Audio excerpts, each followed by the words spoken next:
Konnichiwa. आज हामी lesson 3 को ग्रामरहरू सिक्दै छौं। लेसन 3 को पहिलो नम्बरको ग्रामरमा रहेको छ को यहाँ, सोको त्यहाँ, आसोको उ त्यहाँ र दोको कहाँ।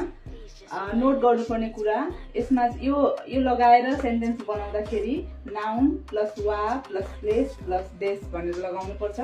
जस्तै मैले एक्जाम्पल बनाएको छु, तोइरे वा दोको देशका। तोइरे काटाकानामा छ, तोइरे भनेको टोइलेट।